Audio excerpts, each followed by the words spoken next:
of 2.6. Okay, so that's the information given in the question. And we want to know the mean and the standard deviation of the difference. Okay, so the mean of the difference, and it doesn't specifically say whether to go outbound minus inbound or whatever. So as long as you write it down, do whichever way you like, and I can go inbound minus outbound because then I'll get a positive value for the mean. So the mean of inbound minus outbound is the mean of inbound minus the mean of outbound. So that's 30.1 minus 28.5, which I think is 1.6. Okay? We want the standard deviation, but we work on the variance. Okay? Because the formula tells us that the variance, so the standard deviation squared for inbound minus outbound is the variance of inbound plus, let's get carried away there, plus the variance of outbound minus twice the covariance of in and out. Okay? So remember, unless they're independent, you need that covariance, you need the covariance term in there. If they're independent, the covariance is 0. So we've got, what have we got here? 2.6 squared plus 3.2 squared minus twice the thing that we worked out in part A. Answer from A.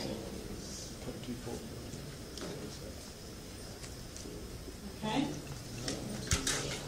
We're not actually asked for that, we're asked for the square root of that. We're asked for the standard deviation, so that will be the square root of what we've just worked out.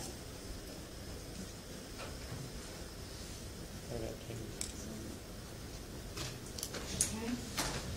If for some reason we had inbound plus outbound, then the variance would be the variance of one plus the variance of the other plus twice the covariance.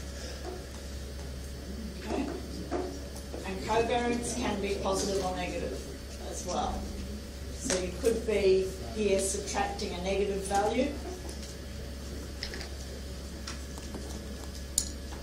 Okay? Okay, part C says, assuming that we've got a normal distribution, find the probability that the outbound leg of a trip will take longer than the inbound leg. Okay? So we want, write it under here, we want the probability that the outbound takes longer than the inbound. The probability that O is greater than I. Yep. Now I've just worked out a heap of information about I minus O. So it seems to me that I want to look at I minus O. So the probability that O is greater than I is going to be the probability that I minus O, if I think of it that way, is which way? Less than 0, or 0. I'm going to suddenly I'm going to be funny and put a hash through my 0 to differentiate from this O over here. Okay? So the probability that this is outbound is greater than inbound. If I take outbound from both sides of that, I get inbound minus outbound has to be less than 0. I wouldn't normally write something that way. I'd normally write it as inbound minus outbound being less than the number. Okay? And I never write zeros like that, but as soon as I'm in an exam and I see two things that look the same, I'm going to think they're the same even if one's an O and one's a 0. Okay, so I suddenly want to use some different notation here or different notation for O or something. So that's less than 0. I'm saying that I can assume a normal distribution. I know the mean and the standard deviation of this. So I'm going to standardise it. Okay? I know that this is normal. I know that this is normal. So I'm going to have that being normal as well. It actually tells me I can assume that anyway. So I'm not even going to worry about that. It says assuming that the difference is normal. So this has a normal distribution. So to do anything with normal probabilities, I need to standardise. To standardise, I take away the mean, divide by the standard deviation. So this is the probability that I minus O, take away its mean, which I just worked out in the previous question, 1.6.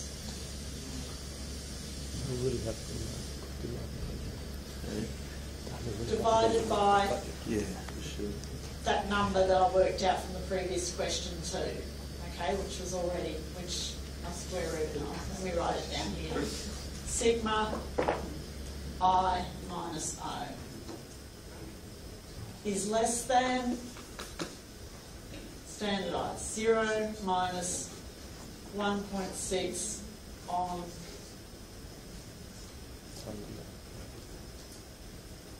number I worked out from previous question.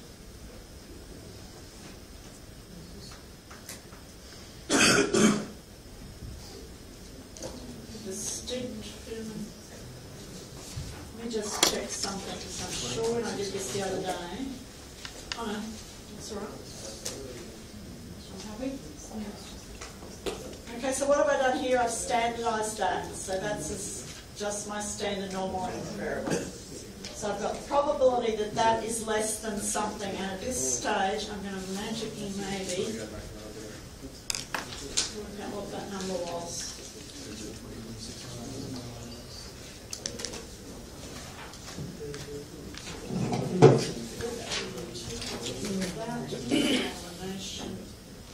Okay.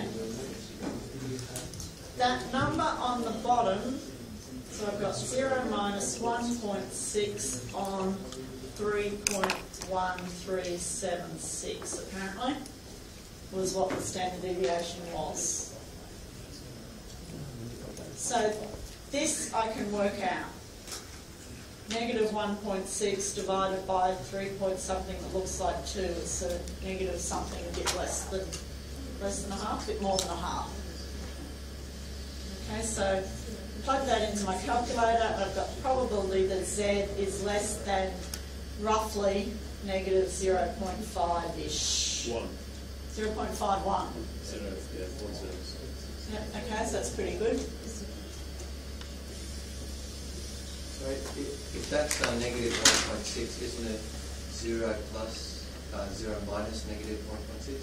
No, because 1.6 was I minus O, wasn't it? It was the mean of I minus O, because I was bigger, the mean of I was bigger than the mean of O. So I've stuck to I minus O all the time. So this is 0 minus the mean, but the mean is positive. Because I on average is bigger than O. Okay, so here I'm going to draw my normal table.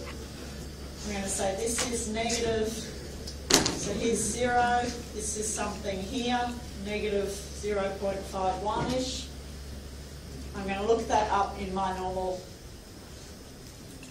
tables. Okay? Happy for me to just write that down? 0.30503. Something like that when you look it up in the tables, okay?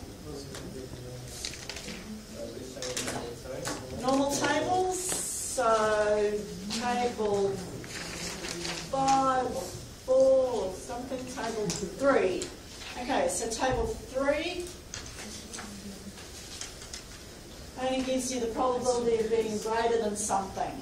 So you're going to need to say the probability of being less than negative 0.5 is the same as the probability of being greater than positive 0.5. You won't use a 1 minus because you'll say this area here is the same as this area here. So you look up 0.51 in your table. When you go to the normal tables and look up 0.51, you get 0.06552, which is not what I've got. I did too, thank you. 0.51, 0.30503. There it is. Okay, 0.51. Okay, next question. What's the next question? Is this the last one? Yay!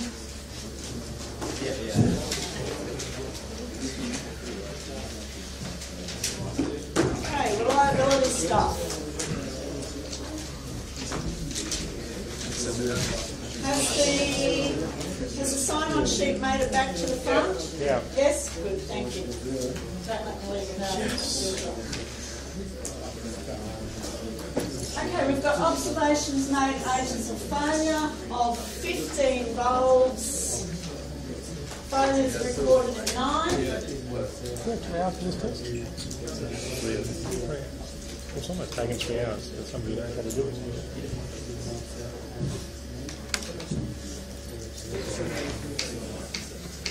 Feel like midterm. So we've got failures in 9 bulbs and testers abandoned at 2,000 hours, and we're trying to estimate the mean time to failure. Okay, so the mean time to failure,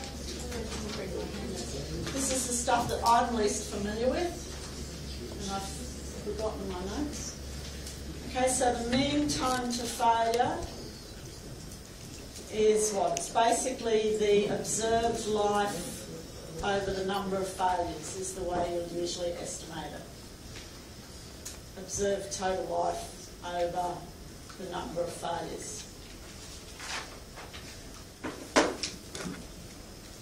Okay, so the observed total life will be the sum of all of those, because we've had things failing at those times, plus the number that are left times 2,000.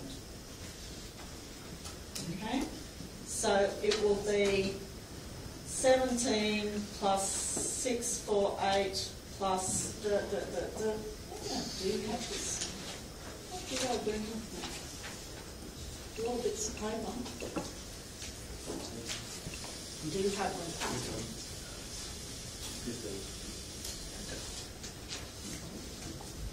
Okay, so we've got to add up all of those, and then we've got to add on to that. Okay, there were 15 bulbs, 9 had failed, so there's 6 lots of 2,000 that are left. And we're dividing it by the number of failures, which was 9. And when we do all of that, we end up with something that looks like 2,075.4 hours. Okay, so it's just a matter of plugging the numbers into your calculator. Okay. Next question. The Weibull distribution has 2 parameters. The scale factor and the shape factor. Which of these indicates whether the hazard rate is rising, constant or falling, and how is this indicated? Okay, so we've got a choice of one or the other, the scale or the shape. Okay, so when you look at the Weibull distribution, just to remind ourselves, R of t is equal to x of t to the c on b to the c. That's what the reliability function for the Weibull distribution looks like. Okay. And the hazard rate is given by c t to the c minus 1 on B to the C. Okay, so it's this C that is affecting how the hazard rate changes with time. Okay, so basically the answer is C, and if C is equal to 1, then we've got T to the 0, so our hazard rate is constant. Okay, so H of T is constant. That's actually when we've got the exponential distribution.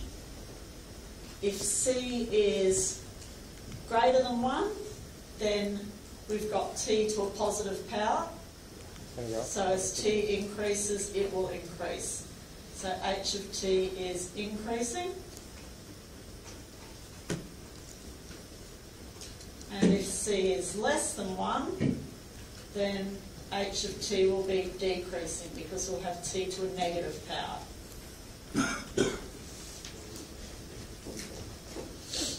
Okay, so that's the answer to the question. C, if C is equal to 1, it's constant. If C is less than 1, it's decreasing. If C is greater than 1, it's increasing. 2 marks. A sample of 20 light bulbs of a different type was observed until the 12th failure. Analysis of the resulting data produced the following plot of estimated reliability. So this is a reliability hat it's got down there against age. We want to know how we worked out the estimate for the first observed failure. Okay, the estimate of the reliability function, if we've got no other numbers, it's a bit hard to know what you're supposed to say to demonstrate it, but if you've got failures at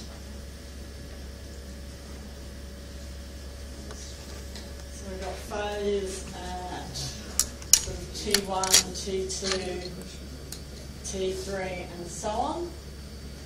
Okay, and if when so our reliability estimate at some time, where that time falls between 2 of the times where we've observed things. Okay. Equals to on that one is given by, so this is hat, n plus 1 minus I on n plus 1, isn't it? Yeah, n plus 1. Okay, so n is 12 here. It says n's... No, it's not. N is 21. Sorry, n is 20. So n plus 1 is 21. Okay, so here it asks us about the first observed failure. So basically we're putting I equal to 1 and n equal to 20. So our first one is given simply by 20 on 21.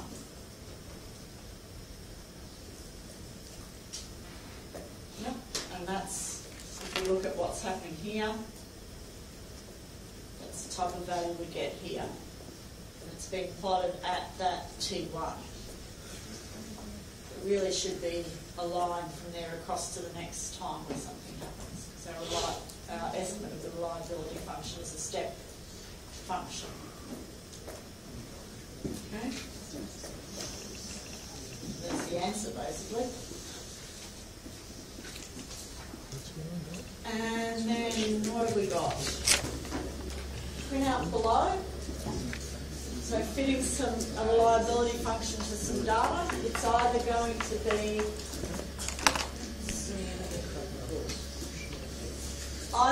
Weibull or exponential. Okay, and the Weibull one is the one where you end up taking log type of thing and fitting some regression. You've got logs of both things or something. This one is much more simple than that. We've just got the log of the reliability function and fitted a regression on the ages. Okay? So if you think about that, what's it looking like? if we've got log of r hat equal to constant plus constant times ages, then basically we've got something where r hat is equal to some constant times what? E to the this stuff. So e to the negative another constant times time. Okay, exponential type of thing, times the ages. Okay? And then down further, it actually fits a regression without this constant, so without that thing out the front. So it's clearly fitting an exponential distribution. Okay? So we're fitting, based on indicate what distribution is being fitted. Okay, so it's an exponential distribution. Estimate the parameters in that distribution. So in your exponential distribution, you just have e to the negative e to t. Okay, so exponential distribution looks like e to the negative e to t. So that eta must be just that value there, is it not? There's nothing else funny happening in there.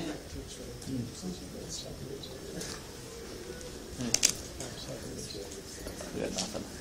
That's the end. That's what it will be. Sorry? Which one was Eta? Eta is that. It's not e to that, is it? Because it's just e to the negative e to t, so it'll just be that.